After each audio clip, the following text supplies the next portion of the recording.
Hello student, welcome to Ease Your Study. I am with you Abhinandan Kumar Jha. In this class, I am going to start the new topic, Argand plane and polar representation of a complex number.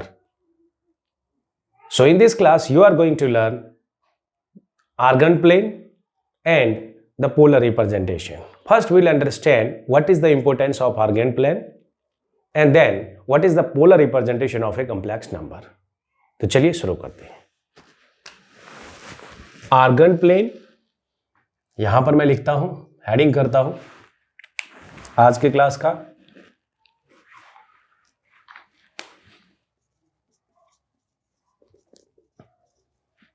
Argon plane and polar representation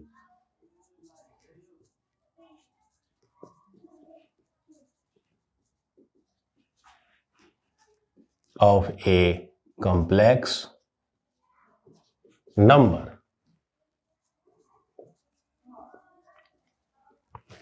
Argand plane and polar representation of a complex number. तो सबसे पहले हम ये जानेंगे कि argon plane क्या होता है. देखिए, रियल नंबर में भी हम किसी भी नंबर को नंबर लाइन पे रख देते थे, और अगर ऑर्डर पेयर की बात करें, एक्स और वाई दो कोऑर्डिनेट ज्योमेट्री में भी आपने पढ़ा होगा. जब हमें एक्स और वाई ऐसे दो नंबर दिए होते हैं तो हम उसको प्लेन में एक्स और वाई एक्सिस पे रिप्रेजेंट कर सकते हैं. ठीक उसी प्रकार एक कॉम्प्लेक्स नंबर भी हमेशा a प्लस आयोटा b के फॉर्म में होता है. तो उसमें दो कोऑर्डिनेट्स होते हैं, रियल पार्ट और इमेजिनरी पार्ट के. हम उसको भी जैसे हम कार्टेशियन कोऑर्डिनेट्स में करते थे, ठीक उसी प्रकार किसी भी कॉम्प्लेक्स नंबर को हम एक प्लेन में रिप्रेजेंट कर देते हैं, जिसको हम कहते हैं कॉम्प्लेक्स प्लेन. यहां पर मैं बताऊंगा, जैसे z is equal to a plus iota b लिखते हैं तो इसमें दो पार्ट है, a और b. ये हमेशा एक ऑर्डर्ड पेयर के फॉर्म में लिखा जा सकता है, a कॉमा b के फॉर्म में, जहां पर a उसका रियल पार्ट है और b उसका इमेजिनरी पार्ट है. इसको एक प्लेन में हम रख सकते हैं. दुनिया का कोई भी कॉम्प्लेक्स नंबर है that can be represented on a plane. एक प्लेन में हम उसको रिप्रेजेंट कर सकते हैं. जैसे कोऑर्डिनेट ज्योमेट्री में आपको एक कोऑर्डिनेट देता था x, y. क्लास 10th में तो पढ़ा होगा आपने. तो उसको आप एक प्लेन में रिप्रेजेंट कर सकते हैं. ऐसे कॉम्प्लेक्स नंबर को भी एक प्लेन में रिप्रेजेंट कर सकते हैं, जिसको हम कहते हैं कॉम्प्लेक्स प्लेन. हालांकि नाम तो उसका कॉम्प्लेक्स प्लेन ही है, जो कि हम कॉम्प्लेक्स नंबर को रिप्रेजेंट कर रहे हैं. लेकिन अब आप पूछोगे कि सर ये आर्गन प्लेन क्यों है, क्या है, why we call it as the Argand plane. वास्तव में एक मैथमेटिशियन है जिनका ज्यादा कुछ तो पता नहीं, जीन सम आर्गंड उनका नाम था. मैथमेटिशियन ही बोलेंगे, मैथमेटिक्स में उन्होंने काम किया है, जेनेवा के रहने वाले थे. तो कहते हैं कि उन्होंने इन चीज के बारे में बोला, उनके नाम में, टाइटल में आर्गंड लगा हुआ था. और वेस्टर्न कंट्रीज के जो लोग होते हैं ज्यादातर अपने टाइटल पे विश्वास करते हैं और उनको कैरी फॉरवर्ड करना चाहते हैं अपने जीवन के किसी वेंचर्स में. तो उन्होंने इसका नाम रखा आर्गन प्लेन, उनके नाम पे. हालांकि ये भी कहा जाता है कि इनसे पहले किसी और लोगों ने, ये करीब 18वीं शताब्दी की बात है, उससे पहले भी, मतलब 17 समथिंग, एग्जैक्टली डेट नहीं बोलूंगा, जुलाई का महीना, 1768, 52 जो भी है, चेक कर लेना. तो उस आसपास की बात है. उससे पहले भी इस प्लेन के बारे में किसी ने बोला था, लेकिन वो दुनिया में आया नहीं. लेकिन इनकी वजह से ये दुनिया में आया, तो इसलिए आर्गन प्लेन कहते हैं.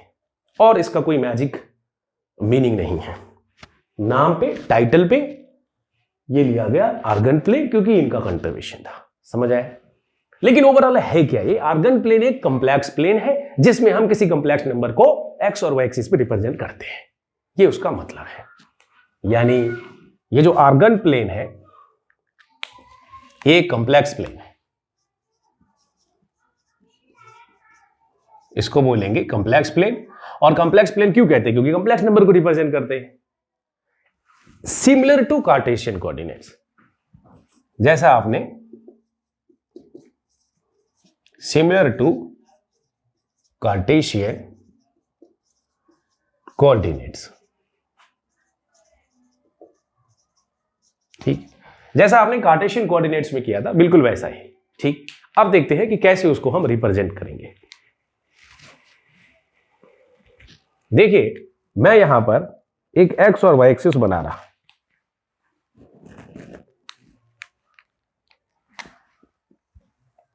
तो ऑर्गन प्लेन में इसको x कहते हैं, इसको y कहेंगे, इसको x डैश बोलेंगे और इसको y डैश बोलेंगे। ठीक, तो ये x एक्सिस है, इसमें दो पार्ट है, तो x एक्सिस पे हम रियल नंबर रखते हैं, रियल पार्ट वाले रखते हैं। ये रियल पार्ट हो जाएगा,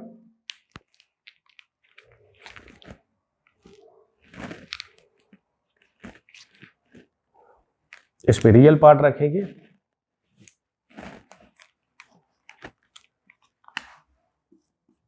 इस पे रियल पार्ट। जब भी किसी कॉम्प्लेक्स नंबर को हमें रिप्रेजेंट करना होगा तो एक्स एक्सिस पे हमेशा रियल पार्ट आएगा और वाई पर इमेजिनरी पार्ट आएगा, इमेजिनरी पार्ट आएगा इसमें। फिर इधर क्या रखेंगे, नेगेटिव ऑफ रियल नंबर और ये नेगेटिव ऑफ इमेजिनरी, इसी का नेगेटिव वाला इधर और ये ओरिजिन है। समझ आ रहे हैं? इसको पोल भी बोलते हैं, आगे बताऊंगा। इस ओरिजिन को पोल भी कहा जाता है। अब कोई भी नंबर हमें दे देगा जनरली, मान लीजिए कि मैंने यहां पर दिया 2,3, ये एक नंबर है, ये एक प्लेन है, इसमें 2,3 है, तो इसका मतलब ये हो गया कि ये जो पॉइंट होगा ये एक्स एक्सिस से 2 यूनिट पे है, यहां से यहां ये 2 यूनिट है और y पर ये 2 यूनिट है, सॉरी 3 यूनिट है, 3 यूनिट है, ये इसका मतलब है, और ये इस पे 2 यूनिट है। Fine, so we can represent any complex number. Means how you are sure that whether it is the first quadrant, how would you ensure that कि ये हमारा फर्स्ट क्वाड्रेंट का है, सेकेंड क्वाड्रेंट का है, थर्ड क्वाड्रेंट का है और फोर्थ क्वाड्रेंट का है। तो चूंकि इसके दोनों साइन पॉजिटिव है, प्लस प्लस है, इसलिए ये फर्स्ट क्वाड्रेंट में ये कॉम्प्लेक्स नंबर लाई करेगा। जैसे मैंने एग्जांपल दे दिया आपको और कहा कि 2 + 3i, ये कॉम्प्लेक्स नंबर कहां होगा, locate this. So I will see the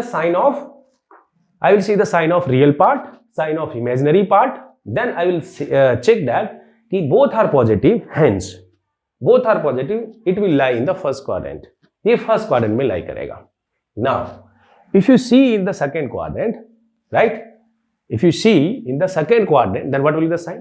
Here x is negative and y is positive, minus and plus. ये इसका साइन होगा, जो भी कॉम्प्लेक्स नंबर होगा। फॉर एग्जाम्पल मैंने उसी को बोला ये -2 + 3 iota, so definitely it will lie in the second quadrant. And you know from the class 10th standard, this is the second quadrant, and same as you have used in the Cartesian plane, we are going to use here in the complex plane as well. This is the second quadrant. Now, where is the third quadrant? Here we'll see this is the third quadrant, and in third quadrant the sign will be both negative. How? You don't have to remember it, memorize नहीं करना है। देखो यहां अगर कोई point है तो ये नेगेटिव है और ये भी नेगेटिव है, इसलिए इसका साइन माइनस और माइनस हो रहा है। ठीक, now if you come to this quadrant, there may be the possibility a complex number might be knowing. For example यहां देखो, एग्जांपल मैं कह रहा हूं -2 - 3 आयोटा, यानी x भी नेगेटिव है और y भी नेगेटिव है, रियल पार्ट भी नेगेटिव है और इमेजिनरी पार्ट भी नेगेटिव है। अब हम अगर यहां देखेंगे तो ये जो मेरा क्वाड्रेंट है ये प्लस है और ये फिर माइनस है, this is fourth quadrant, this is fourth quadrant, understood? So by this way y is plus, क्योंकि x यहां पर पॉजिटिव है, x वाला कोई भी डिस्टेंस लोगे ये प्लस में आएगा और y वाला कोई भी डिस्टेंस लोगे तो ये नेगेटिव आएगा, अंडरस्टूड? तो ये आपको समझ में आ गया कि फोर्थ क्वाड्रेंट में अगर कोई पॉइंट है, फोर्थ क्वाड्रेंट में कोई भी, जैसे इसको हम कार्टेशियन में कह देते हैं, तो अगर कोई भी कॉम्प्लेक्स नंबर होगा तो वो प्लस माइनस होगा। जैसे एक एग्जांपल देता हूं, 2 - 3 iota. So this is another example, here we have seen it, understood? तो इस तरह से कोई भी कॉम्प्लेक्स नंबर को अब हम बिना देखे बता सकते हैं कि कौन से क्वाड्रेंट में लाई कर रहा है, क्योंकि जैसे मैंने एक एग्जांपल दिया आपको, -5 + 7/2 iota, tell me in which quadrant the complex number will lies. You will say oh sir it is minus plus, x minus, x negative, y positive, second quadrant है इसमें। तो आंसर इज सेकेंड क्वाड्रेंट,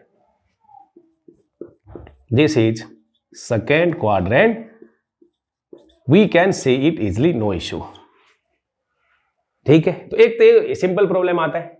अब ऐसे simple problem competitive exam में तो आएंगे नहीं, लेकिन बेसिक तो हमें सीखना पड़ेगा ना, है कि किस क्वाड्रेंट में लाई कर रहा है। छोटे मोटे एग्जाम होंगे, बोर्ड के एग्जाम टाइप में भी एमसीक्यू टाइप में आ सकता है कि इस कॉम्प्लेक्स नंबर को दिखाओ, तो यहां से बनाने की जरूरत नहीं है। अगर एमसीक्यू आता है तो डायरेक्टली साइन से ये बता सकते हो। कैसे आया ये हम जान सकते हैं। ठीक है, तो ये ही है आर्गन प्लेन, जिसमें हम किसी भी कॉम्प्लेक्स नंबर को कैसे रिप्रेजेंट करते हैं किसी प्लेन में, that is called as the representation of a complex number in a plane is called as complex plane और आर्गन प्लेन। तो ये बेसिकली क्या है, ये जो कॉम्प्लेक्स प्लेन है या आर्गन प्लेन है, इसका अगर सही नाम दे तो representation of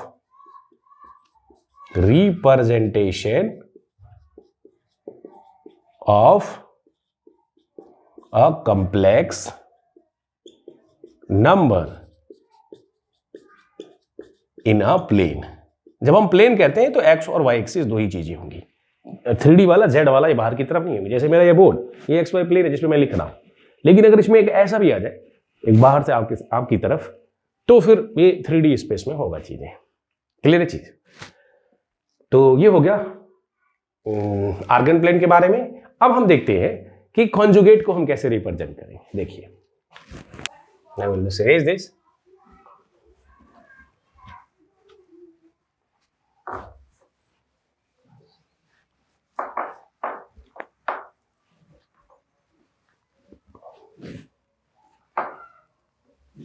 Okay. Now we'll see some more things related to the complex plane जो हमने पढ़ रखा है, जरा उसको हाईलाइट करते हैं। ऑलरेडी हमने पढ़ा है, देखो ये क्या है। मुझे एक एक्स और वाई एक्सिस बनाना पड़ेगा, ऑलमोस्ट ये वर्टिकल होना चाहिए 90 डिग्री पे।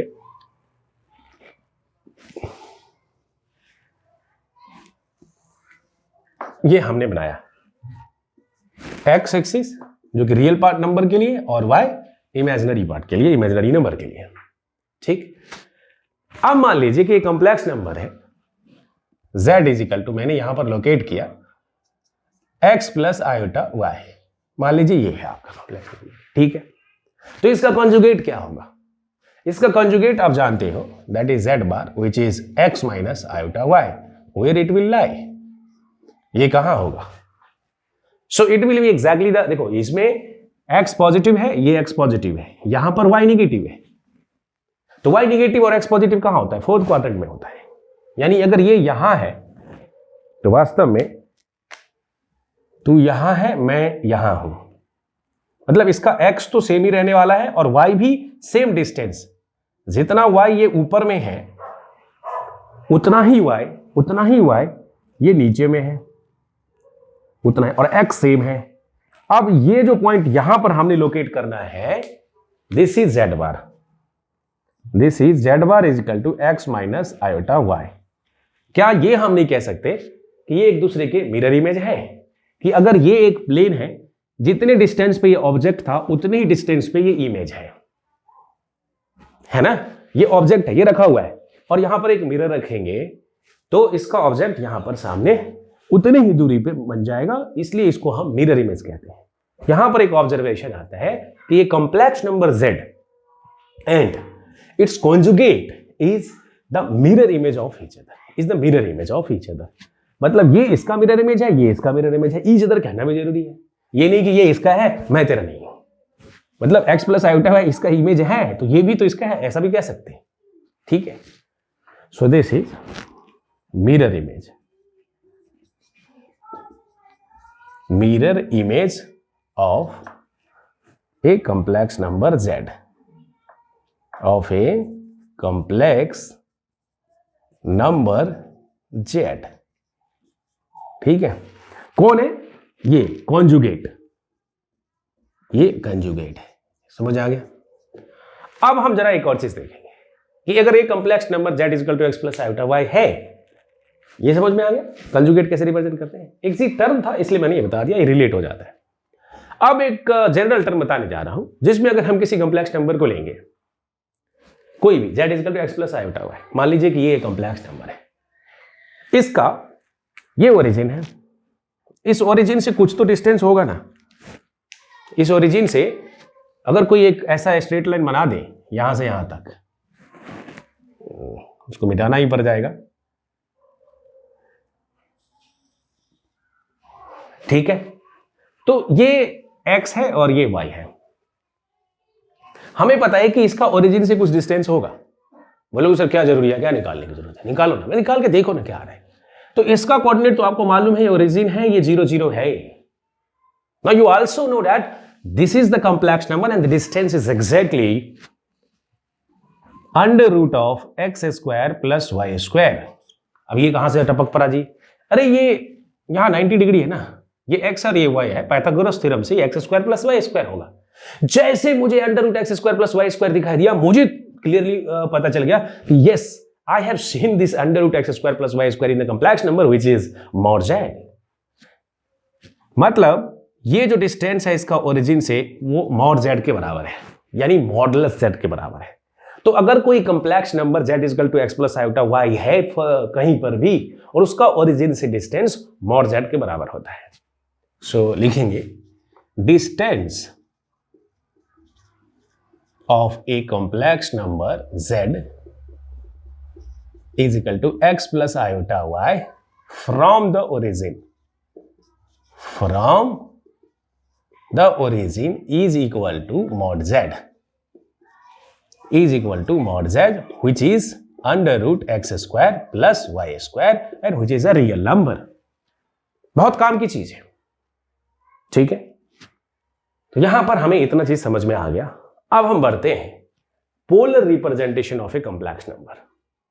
आर्गन प्लेन पढ़ने के बाद, समझ लेने के बाद अचानक हम पोलर रिप्रेजेंटेशन के आगे भी जाते हैं, उसके पीछे एक कारण है, देयर इज अ कोरिलेशन। वाह, यहां पर अगर हम देखेंगे कि अगर mod z under root x square plus y square आ गया, अब अगर हमसे कोई सवाल पूछे कि सर ये कोई एंगल भी तो बना रहा होगा ना, यहां से कितना एंगल बना रहा है, so there is another representation of the same complex number x plus iota y where instead of taking x and y Cartesian coordinate we take the radius and the theta r and theta।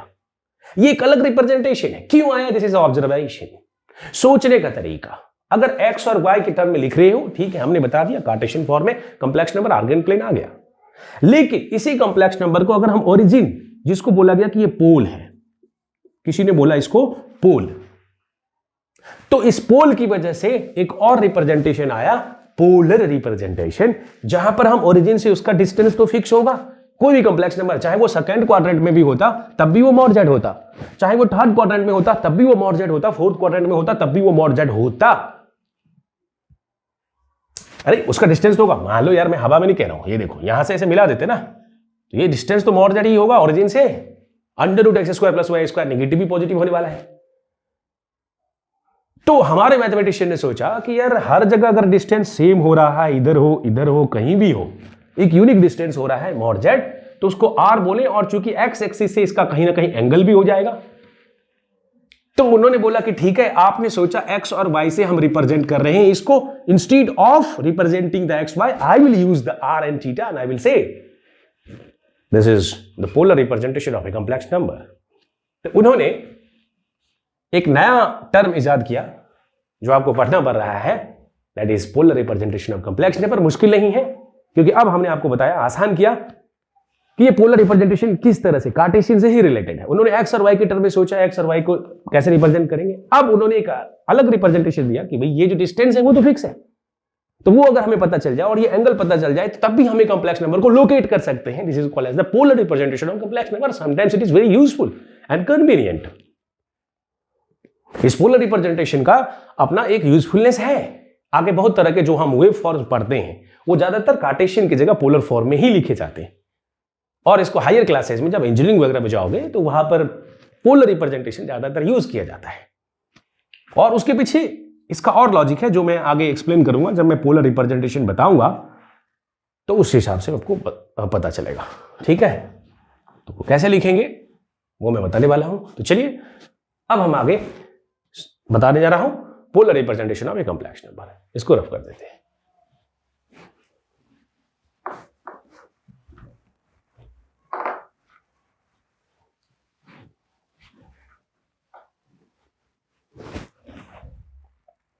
यहां पर हम देखेंगे अब now polar representation, दूसरा part, polar representation of a complex number.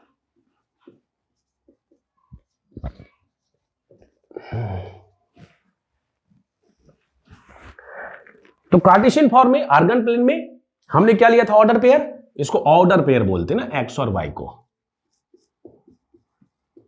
ये वाला लिया था। और जब हम ये कार्टेशियन में जाता है, पोलर में जो ऑर्डर पेयर है वो आर थीटा है, ये पोलर के लिए। तो सबसे पहले तो ये हमें समझ में आना चाहिए क्यों आता है, ये भी आपको पता चल गया कि बस डिस्टेंस ओरिजिन से सेट करना है। इसका नाम पोलर क्यों दिया ये भी आपको मालूम है। इसका नाम हमने पोलर क्यों दिया, नाउ यू नो, आप जानते हो। ओरिजिन है 0 0, इसी को पोल भी कहा जाता है। पोल बोलो या ओरिजिन बोलो, ज्यादातर ओरिजिन कार्टेशियन कोऑर्डिनेट में बोल देते हैं, पोलर वाले में पोल बोलते हैं। एक पोल से मान दिया। अब देखो क्या हो रहा है, मान लीजिए कि कॉम्प्लेक्स नंबर यहां कहीं बैठा हुआ है, z is equal to x plus iota y, ये यहां बैठा हुआ है। Fine, so now we know the distance of this complex number from the origin, from the pole is constant which is equal to the mod z, and the magnitude is, mod z की value है under root x square plus y square. Fine, so now you mod z, उन्होंने बोला कि क्यों ना हम इसका नाम एक r से डिनोट करें, क्योंकि ये डिस्टेंस फिक्स होगा, और एक रिप्रेजेंटेशन उन्होंने r दे दिया। तो बेसिकली ये डिस्टेंस तो फिक्स हो गया फ्रॉम ए फिक्स्ड पॉइंट। तो अगर देखा जाए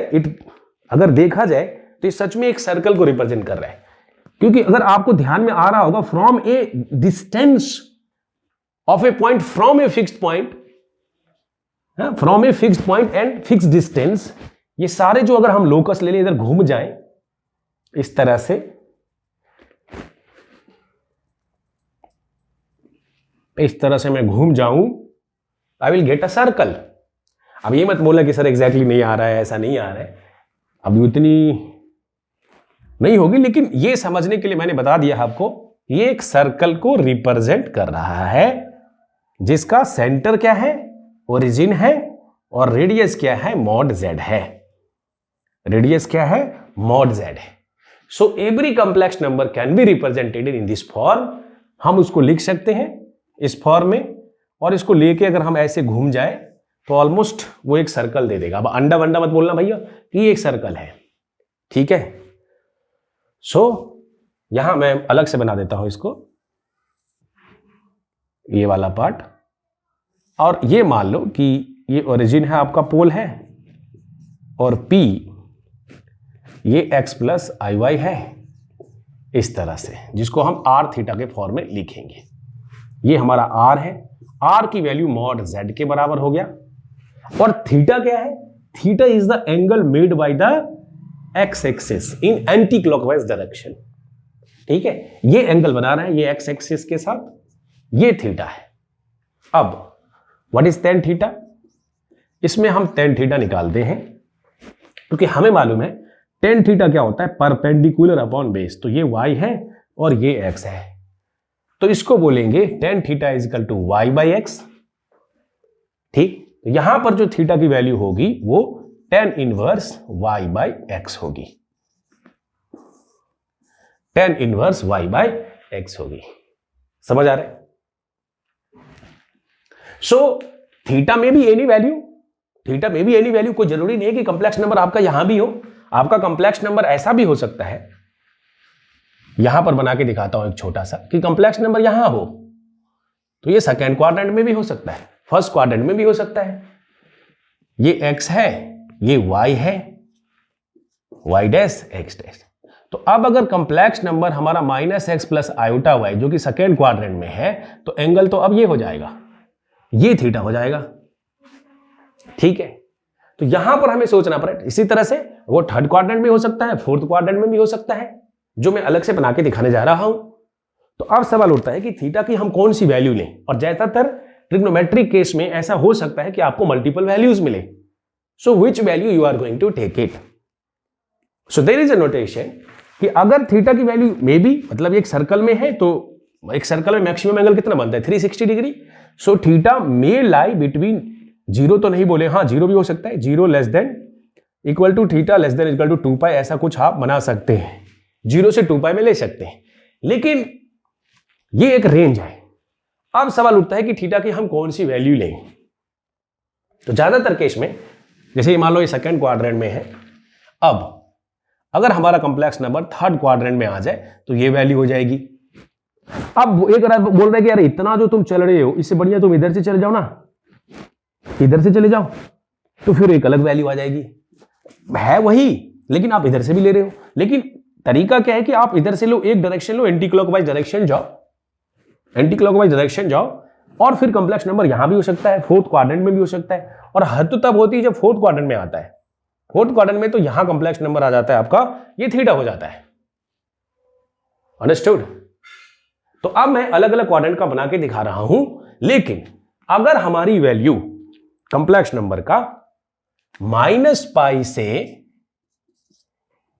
पाई के बीच में लाई करें, यानी हम -π less than theta less than equal to pi, अगर इसके बीच में लाई करें तो इसको कहते हैं प्रिंसिपल आर्गुमेंट। प्रिंसिपल आर्गुमेंट, ठीक है। क्योंकि अब बोलोगे सर ये आर्गुमेंट कहां से आया, ये जो हमारा थीटा था, इसी थीटा को हम कहते हैं आर्गुमेंट जेड। आर्गुमेंट जेड और एम्प जेड, इसको कहते हैं एम्प जेड, एम्पलीट्यूड जेड। दोनों में जो अच्छा लगे आप वो बोल सकते हो, एम्पलीट्यूड जेड कह सकते हैं या फिर हम आर्गुमेंट जेड कह सकते हैं। ठीक है, ARG जेड, आर्गुमेंट जेड को हम ARG जेड लिखते हैं। ये जो थीटा है, तो वास्तव में मैं ये जो लिखा था r, थीटा, तो इसमें r तो हमारा मॉड जेड हो गया और थीटा हमारा ARG जेड है। ARG जेड है, तो ये अपने नोट्स में डाल देना। तो अभी हमें समझ में आया कि पोलर रिप्रेजेंटेशन होता क्या है, कि किसी भी कॉम्प्लेक्स नंबर x प्लस आई वाई हमें गिवन होगा, हम उसको r थीटा के फॉर्म में लिख सकते हैं। r थीटा में r क्या है, मॉड जेड है, थीटा क्या है, आर्गुमेंट जेड है। अब सवाल उठता है कि अगर मुझे एक complex number z equal to x plus iota y दिया हुआ है, then what will be the equivalent polar form of the complex number. तो देखो, अगर मैं यहीं इसी केस में इक्विवेलेंट पोलर फॉर्म लिखते हूं, आपका कॉम्प्लेक्स नंबर तो x प्लस आई वाई है, लेकिन इस केस में अगर मैं x बोलूं तो x की वैल्यू क्या होगी। तो मुझे बताओ, x क्या है हमारा, बेस पे है, बेस पे है, r हमारा नोन है, it is a real number. तो मैं ये कह सकता हूं, मैं यहां थोड़ा रफ कर देता हूं, जिसकी जरूरत हो गई है मैं,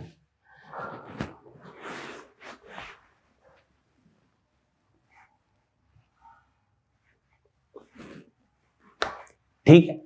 अब देखो यहां से मैं ये लिख सकता हूं, आपको पता है cos थीटा की वैल्यू क्या होती है, बेस अपॉन हाइपोटेनियस। तो बेस हमारा x है और हाइपोटेनियस r है, तो लिख सकते हैं x बाई r। इस तरह से हमारा x की वैल्यू क्या होगी, r cos थीटा। यस और नो, x की वैल्यू r cos थीटा होगी। सिमिलरली अगर मैं y लिखूं तो y तो परपेंडिकुलर है, उसके लिए क्या यूज करेंगे, साइन थीटा यूज करेंगे। सो आई विल राइट यहां पर sine theta also, sine theta is equal to y by r, this implies y is equal to r sine theta. समझ आया? But what is my complex number, x plus iota y। Now I know x in terms of r and theta. Now I know y in terms of r and theta. I will substitute this x and y in the Cartesian form. I will get the corresponding polar form of the complex number. So I'll write it here.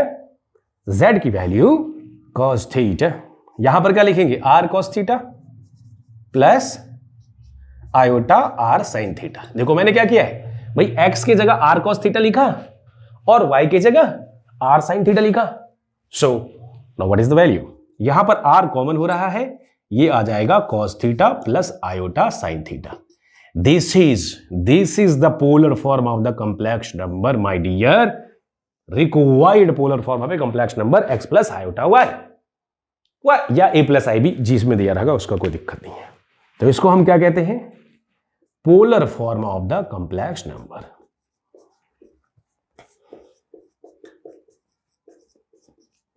Of the complex number. अब सवाल उठता है कि ये जो value है ये क्या है, ठीक है, मतलब x प्लस आयोटा वाई कोई कंप्लेक्स नंबर देगा और हमें यहां पर पोलर फॉर्म लिखना होगा r cos theta plus iota sin theta. Fine. अब एग्जाम में क्वेश्चन किस तरह के आएंगे, एग्जाम में क्वेश्चन आता है ज्यादातर, और प्रिंसिपल आर्गुमेंट जब भी आपको समझ में आ गया, एग्जाम में क्वेश्चन आता है ज्यादातर कि इफ एक कंप्लेक्स एक्सप्रेशन और एक complex number directly will be given, convert this into the polar form. This is board type problems, और थोड़ा बहुत उलट फिर करके इधर उधर करके आपको जेई मेंस में भी आ जाता है, ठीक है। तो उसके जो मेंस वाले प्रॉब्लम्स हैं वो मैं अलग से डिस्कशन करूंगा, एक अलग अंडरस्टैंडिंग दूंगा सब्जेक्ट के बाद। पहले ये थ्योरी अच्छे से समझ लो, ठीक, बढ़ेंगे आगे। इससे उन बच्चों को भी फायदा होगा जो स्लो लर्नर है, ठीक, उनको पहले बेसिक अंडरस्टैंडिंग कंप्लीटली सारा हो गया, क्वेश्चंस करेंगे फिर उसके बाद हम आगे बढ़ेंगे। देखिए, तो ये नोट कर लेना, polar representation of a complex number अभी हम देख रहे हैं। अब कुछ क्वेश्चंस कैसे आते हैं वो देखते हैं और वो करते हैं। एनसीईआरटी लगाने जाओगे तो यहां से पढ़ के जाओगे तो एनसीईआरटी के सारे प्रॉब्लम्स खुद से होने लगेंगे, ठीक है। अब एक आधी एग्जांपल लेते हैं जिसमें हम डायरेक्टली कन्वर्ट करेंगे। रिप्रेजेंट, मान लीजिए एक क्वेश्चन लेता हूं ऐसे, ठीक है, रिप्रेजेंट, कैपिटल लिखता हूं, represent the given complex number, given complex number in the form of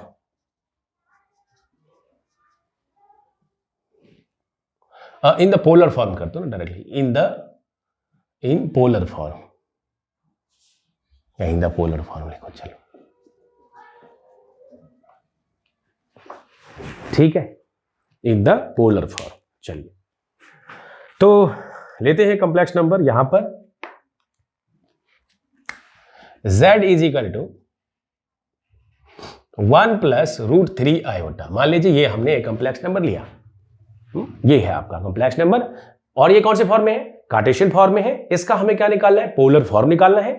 तो चलिए, इसमें हमें x क्या है, देखो पोलर फॉर्म होता क्या, मैं इसका सॉल्यूशन देखूंगा। What is the polar form, required polar form होता क्या है, अरे पोलर फॉर्म होता है x इज इक्वल टू, यहां से लिखते हैं जो z इज इक्वल टू क्या लिखते हैं, r cos theta plus iota sin theta, ये होता है आयोटा sin थीटा। r की वैल्यू क्या है भाई, r की वैल्यू हमें मालूम है, where r is equal to mod z। तो पहले तो r निकाल लो भाई, मॉड z क्या होता है, under root x square plus y square, यही होता है। So what will be r, r की वैल्यू अंडर रूट, यहां पर x क्या है, 1 है, here x is equal to 1, y is equal to root 3। Fine, now write it, 1 square plus root 3 square, this is 1 plus 3, this is 4, this is 2। तो r की value क्या हो गई, 2। और चूंकि ये r मतलब एक तरह से मैंने बोला सर्कल भी है तो उसका रेडियस है, रेडियस का एक यूनिट होता है। मैंने बोला था मान लो ये कोई भी कॉम्प्लेक्स नंबर है जिसको अगर पोलर रिप्रेजेंटेशन करोगे तो ये r है, एक रेडियस है, रेडियस पर्टिकुलरली कुछ यूनिट में होगा तो इसको r यूनिट बोलते थे। और जो मॉड z है वास्तव में एक रियल नंबर है, इसको आप एक यूनिट के फॉर्म में लिख सकते हो, ठीक है। तो देखेंगे ये हमारा 2 हो गया, यहां पर लिखने की जरूरत नहीं है, एज इट इज ले दिया। थीटा की वैल्यू कैसे होगा, tan inverse y by x, tan inverse y by x. What is the value? tan inverse y by x. यहां पर मैंने ये मॉड लगाया है, इसके पीछे कारण क्या है? कंप्लेक्स नंबर कोई भी हो, चाहे वो फर्स्ट क्वाड्रेंट का हो, सेकंड का हो, थर्ड का, फोर्थ का, कोई कहीं तो लाई करेगा, किसी एक क्वाड्रेंट में तो होगा। तो यहां पर ये मॉड लगाना और ये थीटा निकालना। अब बोलोगे सर ये क्या समझ रहा है? दिस रिप्रेजेंट एग्जैक्टली, अगर आप ये मॉड ले रहे हो इसका मतलब पॉजिटिव वैल्यू ले रहे हो, और पॉजिटिव वैल्यू मतलब आप फर्स्ट क्वाड्रेंट की वैल्यू निकाल रहे हो। तो बोलो सर हमें क्या जरूरत है फर्स्ट क्वाड्रेंट की निकालने की? अरे भाई फर्स्ट क्वाड्रेंट का निकाल लो। एक तरीका बता रहा हूं कि कोई भी कंप्लेक्स नंबर हो, किसी भी क्वाड्रेंट का हो, फर्स्ट, सेकंड, थर्ड, फोर्थ, कहीं का भी हो, you first find the value of the first quadrant. So first quadrant की हम वैल्यू पहले निकालेंगे, फर्स्ट क्वाड्रेंट की वैल्यू निकालेंगे। तो ये हमारा फर्स्ट क्वाड्रेंट का आ जाएगा। First quadrant. तो बोलोगे सर कंप्लेक्स नंबर तो थीटा हमारा आएगा फर्स्ट क्वाड्रेंट का, लेकिन हमारा कंप्लेक्स नंबर तो थर्ड क्वाड्रेंट का है, तो थीटा की वैल्यू क्या लिखेंगे? That is question. तो अब अगर मान लीजिए मैं एक यहां पर टेबल बना रहा हूं कि अगर आपका थीटा क्या लें, व्हाट शुड बी थीटा, तो आप पहले थीटा निकालो फर्स्ट क्वाड्रेंट का। अगर वो फर्स्ट है ही तब तो कोई बात ही नहीं है, वो देखेंगे एग्जांपल में, लेकिन पहले हम फर्स्ट क्वाड्रेंट का निकालें और उसके बाद ये चेंजेस करें। ठीक है, यहां पर ये चेंजेस करें, मैं इधर ही लिखता हूं वहां से। अच्छा ठीक है, ये भी ऐड कर लेना। अगर फर्स्ट क्वाड्रेंट का एंगल है, फर्स्ट क्वाड्रेंट में आपका कॉम्प्लेक्स नंबर है, तो थीटा की वैल्यू थीटा लिख देना, कोई दिक्कत नहीं है। जो भी मिलेगा वही थीटा लेना इसमें, क्योंकि आपको इसमें थीटा चाहिए ना, आर तो आ गया है, थीटा चाहिए बस, तो थीटा यहां डाल देंगे। तो थीटा की वैल्यू क्या लेंगे? पहले हम फर्स्ट क्वाड्रेंट का निकालेंगे, यहां डाल देंगे ना। अगर वो सेकेंड क्वाड्रेंट का है, अगर वो सेकेंड क्वाड्रेंट का है, कौन? Complex number. मैं बात कर रहा हूं फर्स्ट क्वाड्रेंट का, मतलब गिवन कंप्लेक्स नंबर को चेक करो वो कौन से क्वाड्रेंट का है। गिवन कंप्लेक्स नंबर को चेक करो। Then the second quadrant, you have to check it in which quadrant it lies. तो अगर सेकेंड क्वाड्रेंट को चेक करोगे तो ये वैल्यू भी हमें देखनी होगी। मान लीजिए कि ये हमारा जो थीटा की वैल्यू आप यहां लोगे वो बेसिकली पाई माइनस थीटा ले लो। ठीक है, हालांकि इसको कई जगहों पे बोला जाता है कि पहले अल्फा निकाल लो और फिर उसके बाद यहां से थीटा निकालो, क्योंकि ये theta minus pi minus theta, किसी को लगेगा पाई प्लस थीटा वगैरह हो जाएगा। तो बेसिकली मैं इसको अल्फा बोल देता हूं, कोई दिक्कत नहीं है। या थीटा इजकल टू थीटा जो ऐसा लग रहा है, तो वास्तव में हम चाहें तो इसको एक अलग नोटेशन दे सकते हैं, अल्फा बोल दो फर्स्ट क्वाड्रेंट का, और थीटा की वैल्यू जो है अल्फा हो जाएगी। मतलब हमें लिखना है फाइनली थीटा के फॉर्म में, cos theta plus iota sine theta. मतलब यहां हमें थीटा चाहिए, तो वो थीटा क्या होगा? तो मैंने अल्फा निकाल लिया, मान लो वो फर्स्ट क्वाड्रेंट का है, वो मैंने अल्फा बोल दिया इसको। अब कोई दिक्कत है? ये फर्स्ट क्वाड्रेंट का है, अल्फा है। अब चूंकि अगर कंप्लेक्स नंबर फर्स्ट क्वाड्रेंट का है, मुझे तो थीटा चाहिए, तो अल्फा और थीटा सेम होगा फर्स्ट क्वाड्रेंट में, और सेकेंड क्वाड्रेंट में पाई माइनस थीटा। ये हमारा अभी अल्फा बोला है उसको, तो ये अल्फा हो जाएगा, ये थीटा है, क्योंकि आपको थीटा चाहिए। आपको पोलर फॉर्म लिखना है भैया, आपको लिखना क्या है? पोलर फॉर्म लिखना है, जो कि z is equal to r cos theta plus iota sine theta होता है। आर हमें मालूम है, और z है वो आ गया है, थीटा हमें चाहिए। सो थीटा की वैल्यू क्या होगी? अल्फा अगर फर्स्ट क्वाड्रेंट में, अगर सेकंड क्वाड्रेंट में है तो पाई माइनस अल्फा। सिंपल है जी, बढ़ेंगे आगे। नाउ थर्ड क्वाड्रेंट,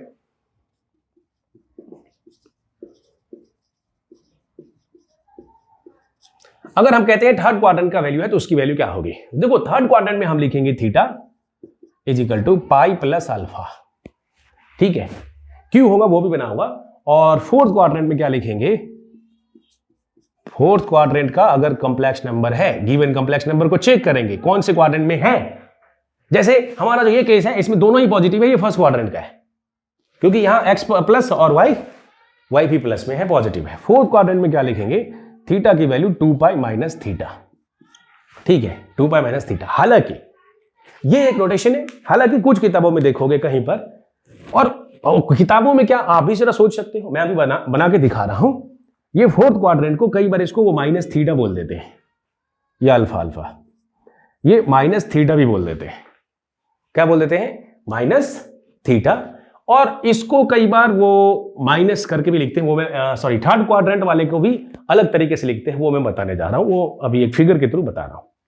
ठीक है, तो ये समझ में आ गया कि अगर कंप्लेक्स नंबर मैं पहले अल्फा निकालूंगा फर्स्ट क्वाड्रेंट का मॉड के साथ, मतलब उसके नेगेटिव गायब हो जाएंगे। अगर उसमें नेगेटिव है तो आपको प्लस वाला वैल्यू मिलेगा, फर्स्ट क्वाड्रेंट का मिलेगा, अल्फा मिल गया। अब थीटा पता करना है तो चेक कर लेंगे कौन से क्वाड्रेंट में है, उस हिसाब से theta is equal to alpha pi minus alpha pi plus alpha 2 pi minus alpha, एक याद रखना है, या माइनस अल्फा माइनस थीटा यहां करना है। अब हम देखते हैं इसको। अब इस केस में हमारे पास अल्फा निकालने के लिए पहले ये पूरा कर लेते हैं, फिर मैं बताऊंगा। और y by x, what is y? y हमारा √3 है और व्हाट इज x? 1 है। अब ये जो वैल्यू आएगी tan inverse √3, so now tell me, you have to find alpha but you have tan inverse √3, for which value of tan theta you get the √3, so you know at tan 60 degree.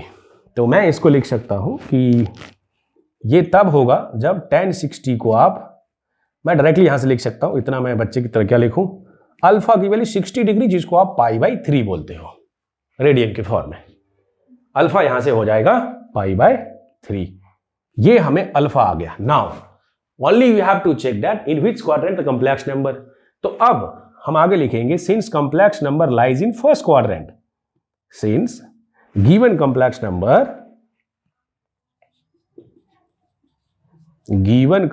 Number lies in first quadrant,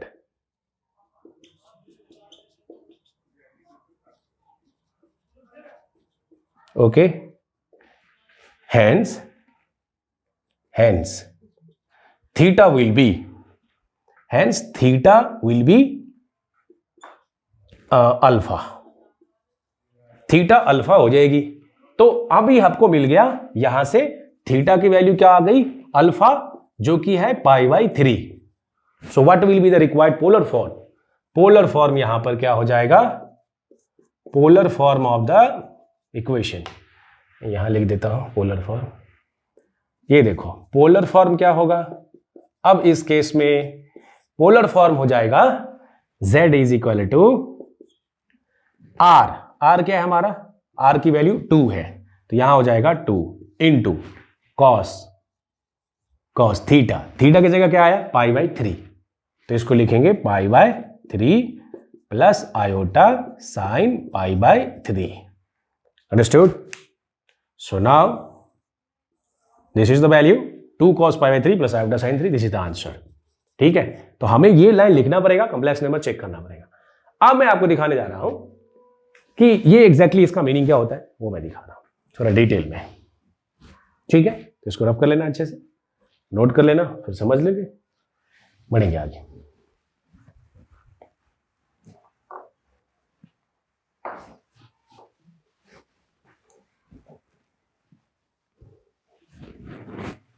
देखो यहां पर हम ये check करेंगे जो first quadrant का मतलब क्या है। जैसे अगर कोई कॉम्प्लेक्स नंबर यहां दिया है तो ये फर्स्ट क्वाड्रेंट है, ये x y x डैश और y डैश, ये कॉम्प्लेक्स नंबर है z is equal to x plus iota y, ये हो जाएगा। इसमें ये थीटा है, ये फर्स्ट क्वाड्रेंट वाला है, तो इसमें theta is equal to alpha ही होगा, क्योंकि ये फर्स्ट क्वाड्रेंट में है, ऑल पॉजिटिव है, x पॉजिटिव y पॉजिटिव। ये फर्स्ट क्वाड्रेंट की बात कर रहा हूं, ठीक। Now if your complex number lies in the second quadrant, तो ऐसे एक x और y एक आर्गेन प्लेन बना लो, कॉम्प्लेक्स प्लेन बना लो, ठीक है। Now your complex number lies in the second quadrant, तो ये यहां कहीं होगा, सेकेंड, ये फर्स्ट क्वाड्रेंट, ये सेकेंड क्वाड्रेंट, और अब आपका कॉम्प्लेक्स नंबर यहां कहीं है। तो अब ये कॉम्प्लेक्स नंबर कैसा होता है, minus x plus iota y. अब ये एंगल क्या हो जाएगा, ये अल्फा है, देखो।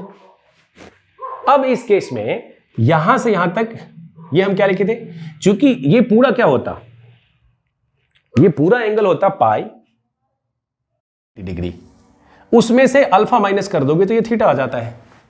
तो इस केस में हम थीटा क्या लिखते हैं, पाई माइनस अल्फा, पाई के टर्म में, ठीक है, वो वैल्यू जो मतलब हम उसको चाहते हैं कि हमारा जो वैल्यू हो जाए ज्यादातर -π से पाई के बीच में लाई करे। इक्वलिटी यहां लगा हुआ है, प्रिंसिपल आर्गुमेंट जेड जिसको बोलते थे हम। प्रिंसिपल आर्गुमेंट जेड क्या होता है? प्रिंसिपल ARG-Z या आर्गुमेंट जेड या एम्पलीट्यूड जेड क्या होता है? जो वैल्यू -π से पाई के बीच में लाई करे वो वैल्यू होती है। समझ आ रहा है? तो ये सेकेंड क्वाड्रेंट की बात चल रही थी।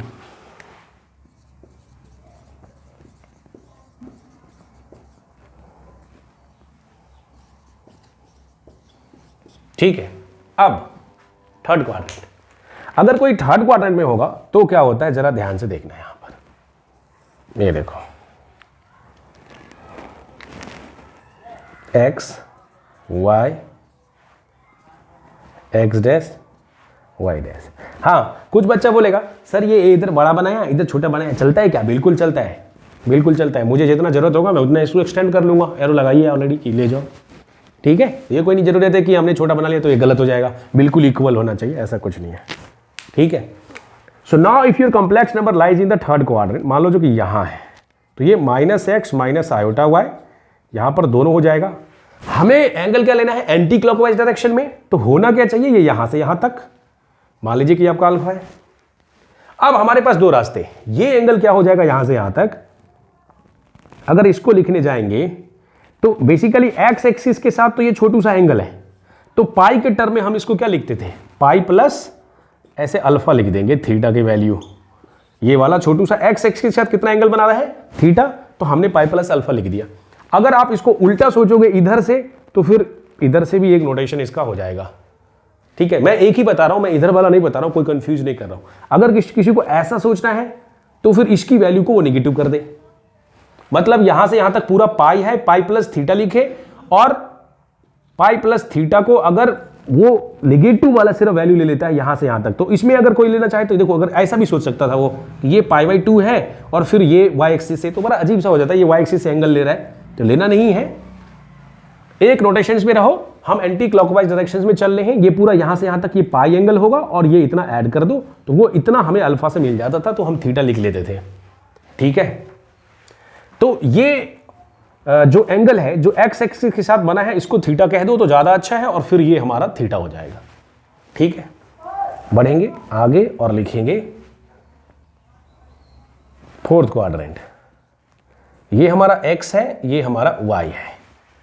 अब अगर कोई कॉम्प्लेक्स नंबर, सिमिलरली हम ये चीज यहां भी कर सकते हैं ऐसा कि अगर हमें पाई माइनस अल्फा करना है तो इसको अल्फा बोल दो जो हम निकालते हैं, और ये हम थीटा लिख लेंगे, ठीक है। अब अगर हमारा कॉम्प्लेक्स नंबर मान लो फोर्थ क्वाड्रेंट में है, यहां पर ये हमारा कॉम्प्लेक्स नंबर फोर्थ क्वाड्रेंट में है, तो z की वैल्यू दोनों ही पॉजिटिव है। जैसे ये x प्लस आयोटा y है, ये भी प्लस ये भी प्लस। हाँ, अरे कैसे? x माइनस है जी, ये माइनस है, ये प्लस माइनस है। ये फोर्थ क्वाड्रेंट का है, ये थर्ड का था, दिस इज थर्ड क्वाड्रेंट। अब ये हम फोर्थ का देख रहे हैं, फोर्थ क्वाड्रेंट। अगर फोर्थ क्वाड्रेंट में देखोगे तो इसमें क्या हो रहा है कि ये एक्स एक्सिस के साथ कितना एंगल बना रहा है? अल्फा बोल लो। अब आपका थीटा, चूंकि हम एंटी क्लॉकवाइज डायरेक्शन में यहां तक जा रहे हैं, तो अब हमारे पास ऑप्शन क्या है? ये पूरा कितना होता? ये पूरा 2π हो जाता। कितना होता है? 2π। अब उसमें से ये अल्फा माइनस कर लो, तो फोर्थ क्वाड्रेंट के लिए थीटा हमने क्या लिखा हुआ है? 2π माइनस अल्फा। ये देखो 2π माइनस अल्फा लिखा हुआ है। हालांकि कुछ लोग क्या कहते हैं कि ये जो छोटू सा एंगल है ये अल्फा, ये वास्तव में अगर फर्स्ट को देखो और ये इधर फोर्थ को देखो, तो इसको ये जो एंगल है छोटा सा, ये जो अल्फा है, उसको सिर्फ बोलता है कि माइनस थीटा बोल दो, ठीक है। इसके जगह चूंकि ये फोर्थ क्वाड्रेंट में है, तो इसका एक्स एक्सिस के साथ देखो, या तो आप इतना चल के आ जाओ तो पूरा होता 2π, पूरा होता 2π, उसमें से अल्फा माइनस कर लो तो आपको थीटा मिल जाएगा। क्योंकि एंगल कितना बना रहा है ये पोलर फॉर्म, ये कॉम्प्लेक्स नंबर इस लाइन के साथ एक्स एक्सिस के साथ हमें वो लेना होता है, ठीक है। That is exactly the theta value, वहां से हम कैलकुलेट करते हैं, ठीक है, तो ये एंगल हमें दे देता है नोटेट, ये उसका लोकेशन हो गया कि ये कॉम्प्लेक्स नंबर एक्स एक्सिस के साथ इतने एंगल पे है, उससे हम लोकेट कर पा रहे हैं। अब चूंकि वो एंगल है थीटा है, तो उसको लिखने के लिए हमने दो नोटेशन लिया हुआ है कि आप अगर एंटी क्लॉकवाइज जा रहे हो तो इतना बता दो कि मैं एंटी क्लॉकवाइज यहां से यहां तक घूम के आ रहा हूं, लेकिन कोई अगर ऐसा कह दे कि मैं यहीं से घूम रहा हूं, ऐसे क्लॉकवाइज घूम रहा हूं, तो फिर इस तरह से एंगल के दो वैल्यूज हो जाते हैं, एक एंटी क्लॉकवाइज का और एक क्लॉकवाइज का। यही यहां पर दो मीनिंग है। मैंने जो नोटेशन यूज किया है वो एक ही एंटी क्लॉकवाइज डायरेक्शन वाला, थीटा अल्फा फर्स्ट क्वाड्रेंट के लिए, सेकंड क्वाड्रेंट के लिए theta is equal to pi minus alpha, third quadrant के लिए pi plus alpha, fourth quadrant के लिए 2 पाई माइनस अल्फा। इससे रखो कभी दिक्कत नहीं होगी। समझ आ रहा है? बढ़ेंगे आगे, या कई बार माइनस थीटा से भी काम चल जाएगा, तो वो देख लेना। तो यहां पर हमारा ये पोलर रिप्रेजेंटेशन पूरा होता है कंप्लीट, और आर्गन प्लेन भी होता है कंप्लीट। एग्जाम्पल एक मैंने करके दिखाया है, एक और एग्जाम्पल मैं करके देता हूं, और फिर हम अगले क्लास में मिलेंगे। एक और एग्जाम्पल कर लेते हैं इस पे, ये नोट कर लेना। अगर कोई डॉट हो, कुछ कंफ्यूजन हो, तो आप जरूर कमेंट बॉक्स में डालो, इंटरेक्ट करो। आने वाले दिनों में हम और भी आपको प्लेटफॉर्म देंगे जिससे आप हमसे कांटेक्ट कर सकते हैं, पूछ सकते हैं, हम लाइव आपको बता सकते हैं, आपको सॉल्यूशंस भी दे सकते हैं। चलिए, तो ये है एक एग्जांपल लेते हैं, इस पे एक और प्रॉब्लम लेते हैं क्लास में। मैं एनसीईआरटी का एग्जांपल ले लेता हूं। -16 convert the following in the form of, in the polar form. Polar form में डालना है, तो वो हमारा कॉम्प्लेक्स नंबर है -16 अपॉन, ये देखो -16 अपॉन 1 प्लस आयोटा रूट 3, इसको डालना है। तो देखो सबसे पहले रिक्वायरमेंट क्या होती है पोलर फॉर्म के लिए, you have to convert into the a plus i b form, तभी हम पोलर फॉर्म बता सकते हैं, नहीं तो कोई बता नहीं सकता उसको। क्या बोल सकते हैं उसको? You have to convert the following in the form of a plus i b. तो पहले तो वो है, ये है ही नहीं वैसा, तो पहले मुझे इसको कन्वर्ट करना पड़ेगा इसमें, तभी हम पोलर फॉर्म की बात करेंगे। सो हाउ, यहां पर लिखेंगे -16, और चूंकि ये डिनोमिनेटर में √3 इंटू आयोटा है, तो इसको हम 1 माइनस √3 आयोटा से मल्टीप्लाई और डिवाइड कर देंगे। देखेंगे वैल्यू क्या आ रहा है, यानी -16 इंटू 1 माइनस √3 इंटू आयोटा, और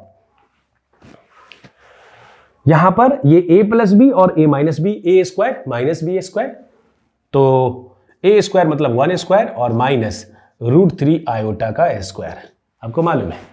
तो ये तो √3 का स्क्वायर 3 और आयोटा का स्क्वायर -1, ये 1 प्लस 3 दैट इज 4, तो यहां पर हो जाएगा, और ये -16/4 1 माइनस √3 इंटू आयोटा। अब ये वैल्यू हो जाएगा -4 इंटू 1 माइनस √3 आयोटा। तो आप चाहो तो इसको ऐसे रहने दो, या इसको ऐसे भी लिख सकते हो, -4 और +4 √3 iota. Now this is your given complex number in the form of a plus iota b. यही है, a प्लस आयोटा बी के फॉर्म में है। Now you can write the given complex number in the polar form. How? Polar form लिखने के लिए हमें क्या करना पड़ेगा कि पहले तो हम फार्मूला लिख देंगे, बोर्ड के फॉर्म में पूरा लिखना, जैसा मैं सॉल्व करके दे रहा हूं वैसे एनसीईआरटी में और बताऊंगा एक्सरसाइज में। ये लिखना polar form r cos theta plus iota sine theta.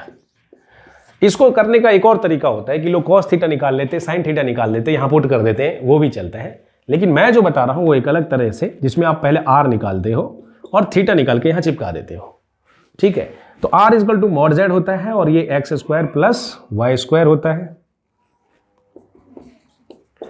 तो अब ये वैल्यू हमारी होगी -4 स्क्वायर प्लस 4 √3 का स्क्वायर। देखो ये दोनों में 4 स्क्वायर है, तो 4 बाहर आ जाएगा, और यहां हो जाएगा 1 प्लस 3, जो कि हो जाएगा 4 इंटू 4, जो कि हो जाएगा 4 इंटू 2 8 हो जाएगा। मतलब अब जो है आपका कॉम्प्लेक्स नंबर, देखो यहां 4 स्क्वायर होता, यहां भी 4 स्क्वायर होता, स्क्वायर रूट में है, हमने इसको बाहर ले लिया है।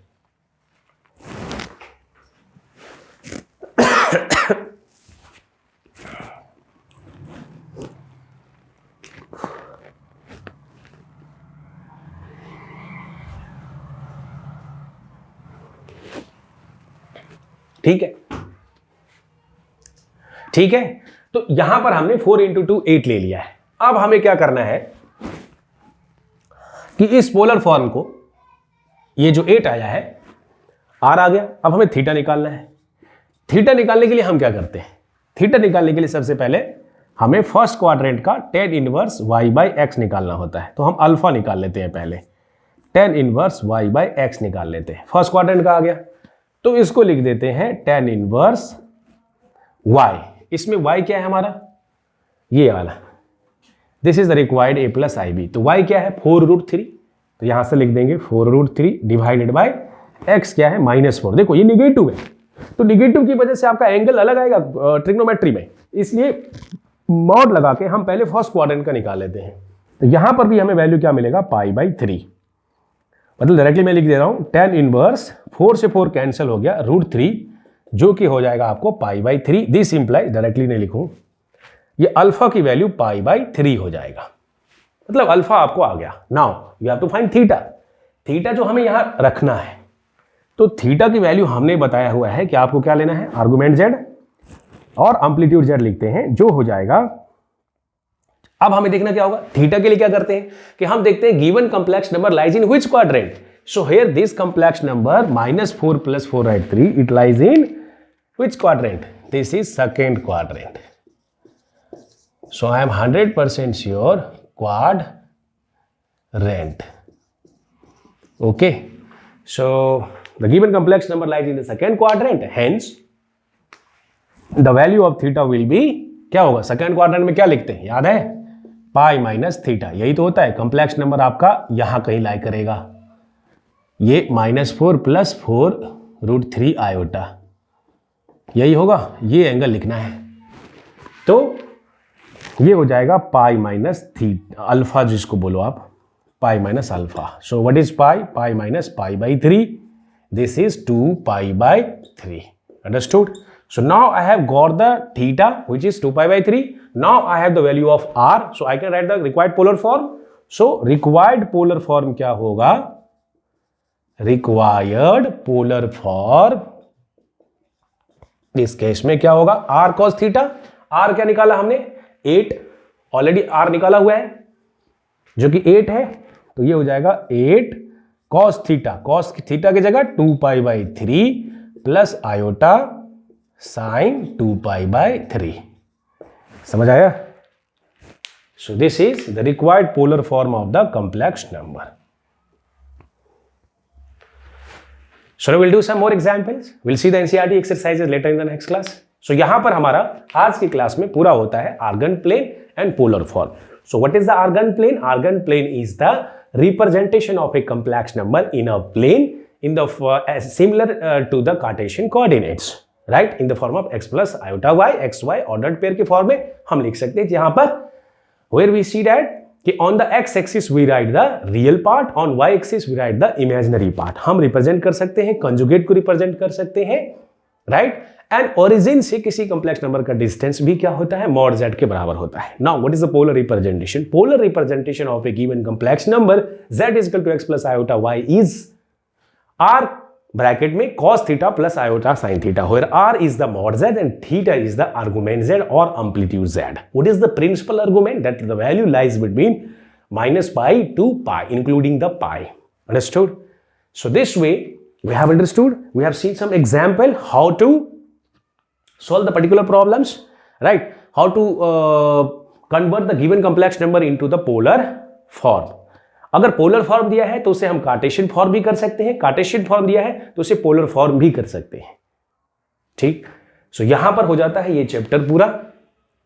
अभी हम नेक्स्ट क्लास में करेंगे एक बहुत ही छोटा सा टॉपिक है क्वाड्रेटिक इक्वेशंस, क्योंकि चैप्टर का नाम ही है complex number and quadratic equations. तो क्वाड्रेटिक इक्वेशंस हालांकि मैंने शुरू में इंट्रोडक्शन में ही करा दिया है, लेकिन हम एक अलग से करेंगे, छोटा सा कुछ एग्जाम्पल करेंगे quadratic equation next class. Next quadratic equation.